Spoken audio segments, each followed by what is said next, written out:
What is like if you were to just pop, pop, pop, pop, pop, what are some of the biggest money traps that you see, especially pushed on YouTube? Oh gosh. I mean, anything in the get rich quick world. We've seen a lot of real estate traps, a lot of like, here's how to get nothing down on a real estate investment, arbitrage, Airbnb arbitrage, where you don't even own the property and you're like renting it out, but then you list it on Airbnb, house hacking.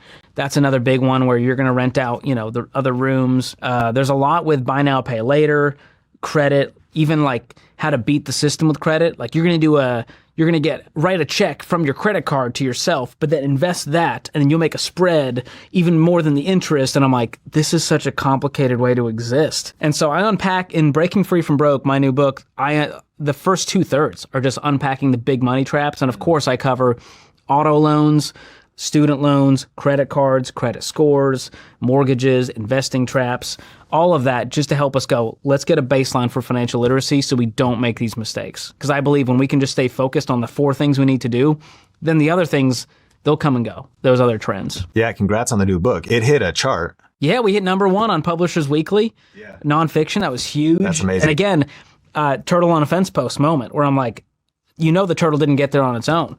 Without Dave's platform and with the amazing marketing on the team, like I worked my tail off for over a year to make a book that I was really proud of. But thanks to Dave's platform, the team, all of the talent that's here, that's why the book was #1. That's why we sold a bunch of copies. If I was on my own, I'd be happy to sell 100 copies. When I was a musician and I launched an album, I was stoked that like 38 people donated to the Kickstarter to help make the album. Yeah. And so it's different. I don't think you need to have that expectation. Whether it's YouTube or something else, like we are blessed with this amazing platform from Dave.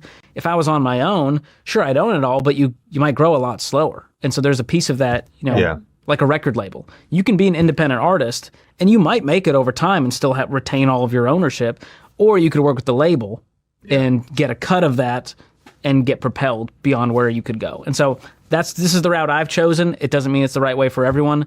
I'm a W-2 guy and I'm happy about it. And I don't have any dreams of like being an entrepreneur. So well said. And we'll of course link the book up in the show notes.